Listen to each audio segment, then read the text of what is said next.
Assalamualaikum warahmatullahi wabarakatuh. Kami CPNS dari Kementerian Desa, Pembangunan Daerah Tertinggal dan Transmigrasi. Saat ini kami akan memaparkan tentang contoh-contoh pelanggaran nilai-nilai dasar etika publik dan contoh implementasinya dalam dunia kerja. Yang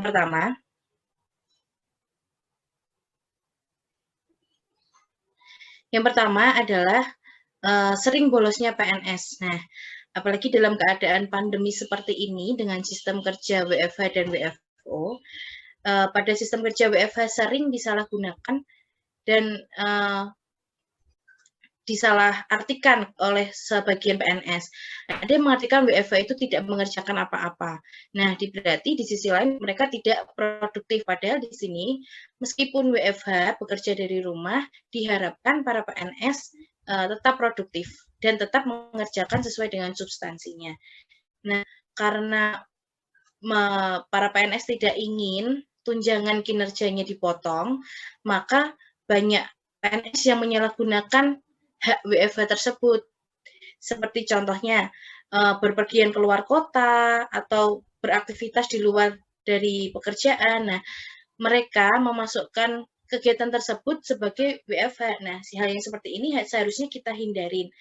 Terlebih untuk menunjang etika publik seperti ini agar tercapai, PNS yang disiplin, maka seperti ini juga harus didukung oleh sistem absen yang baik, mungkin akan membantu mengurangi masalah-masalah seperti ini.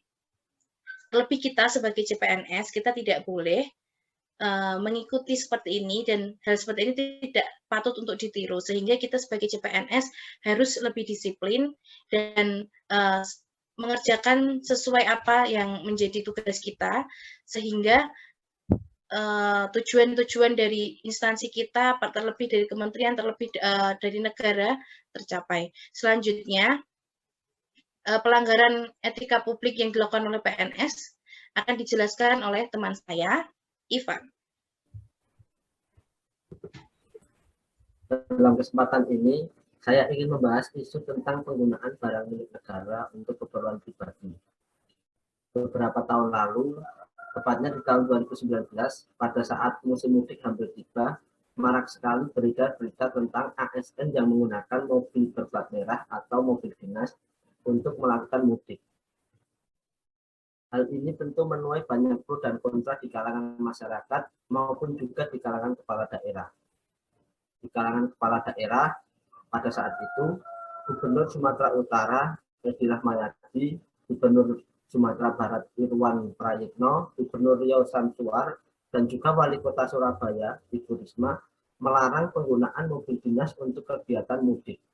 Namun, di sisi lain, Gubernur Banten pada saat itu, Bapak Wahidin Alim, memperbolehkan ASN di Provinsi Banten menggunakan mobil dinas untuk keperluan mudik dengan beberapa catatan yang antara lain menggunakan bahan bakar dengan uang pribadi, melakukan perawatan kendaraan dengan uang pribadi.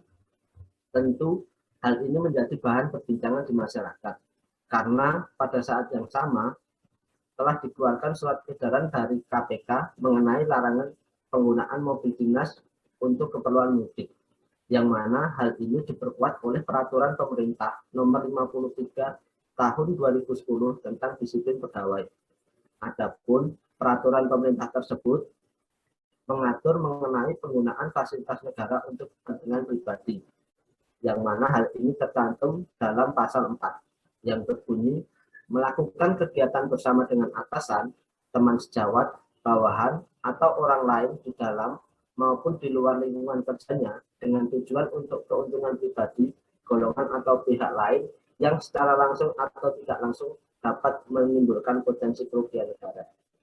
Pada peraturan itu sangat jelas bahwa penggunaan mobil dinas untuk kepentingan mudik itu dilarang karena dapat menyebabkan kerugian negara baik secara langsung maupun tidak langsung. Sanksi yang didapat dari pelanggaran penggunaan kendaraan dinas untuk keperluan mudik dapat berupa pelanggaran ringan, sedang, dan berat, tergantung BAP, fakta, dan pelanggarannya. Dalam hal ini, tentu kita sebagai ASN wajib mematuhi konstitusi yang berlaku di Negara Kesatuan Republik Indonesia, Hal ini sejalan dengan nilai-nilai bela negara dan juga nilai etika publik kita sebagai ASN. Tidak hanya tentang penggunaan kendaraan dinas secara umum, pemanfaatan barang milik negara lainnya untuk keperluan pribadi maupun golongan tentu tidak sepantasnya dilakukan oleh ASN. Berikut yang dapat saya sampaikan, selanjutnya akan disampaikan oleh Ismi.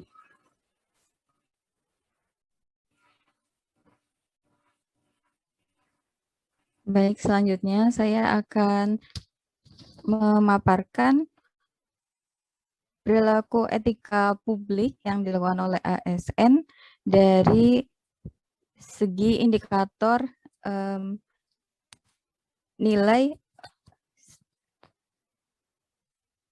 menjaga keamanan informasi atau data publik. Nah, artikel ini kami dapatkan dari theconversation.com. Dalam artikel ini dijelaskan dengan judul Keroposnya Perlindungan Data, Kependudukan, dan Ketimpangan Layanan Publik. Dugaan bocornya data ratusan juta peserta jaminan kesehatan nasional dan salinan kartu keluarga. Hal ini sangat memprihatinkan karena data-data kependudukan berupa kopian atau salinan dari kartu keluarga dijadikan bungkus nasi baru-baru ini.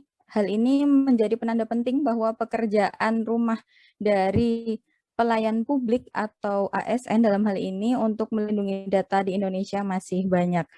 Mengutip pidato kenegaraan Bapak Presiden Joko Widodo pada tanggal 16 Agustus 2019 yang menyatakan bahwa data adalah jenis kekayaan baru bangsa kita. Kini data lebih berharga dari minyak. Karena itu kedaulatan data harus diwujudkan. Hak warga negara atas data pribadi harus dilindungi. Regulasinya harus segera disiapkan, tidak boleh ada kompromi. Namun pada implementasinya, perlindungan data kependudukan yang buruk ini membuat warga tidak percaya pada sistem pemerintah. Ketidakpercayaan ini menurunkan partisipasi aktif warga dan pada gilirannya bisa juga menghilangkan rasa percaya dari warga untuk percaya akan akses layanan publik. Kemudian pada paparan juga ditampilkan foto dari salinan kartu keluarga yang dijadikan bungkus nasi. Bagi warga, kepemilikan nomor induk kependudukan atau salinan kartu keluarga ini sangat penting karena tertulis di dalamnya adalah dokumen identitas yang sangat pribadi dan sangat sensitif atas pengakuan negara dan keberadaan seseorang yang menjadi warga negara Indonesia. Hal ini menjadikan kepercayaan dari warga Indonesia sendiri bisa suatu saat bisa menurun karena ketidakmampuan atau belum terwujudnya etika publik yang baik dari pelayan publik itu sendiri. Nah, kita sebagai ASN dapat melakukan perubahan untuk kedepannya dalam melakukan penjagaan atas informasi rahasia atau data rahasia warga, seperti melindungi data dengan menggunakan atau memanfaatkan teknologi yang ada. Kemudian hal itu juga harus diikuti dengan tata kelola yang baik, serta mendukung partisipasi publik sebagai pemilik data untuk mungkin bisa diajak berdialog atau menyampaikan saran atau usulan agar lebih baik ke depannya. Sekian dari saya. Selanjutnya dari pengelanggaran etika publik selanjutnya akan dijelaskan oleh Mas Rio.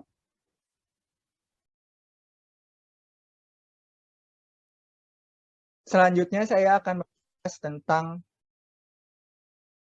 pelanggaran kode etik ASN, yaitu belum lama terjadi di Provinsi Aceh, seorang Satpol PP menampar pedagang di pinggir jalan.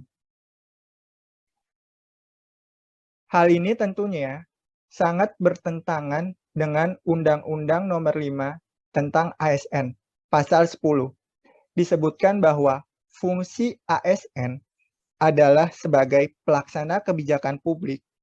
Yang kedua adalah sebagai pelayanan publik.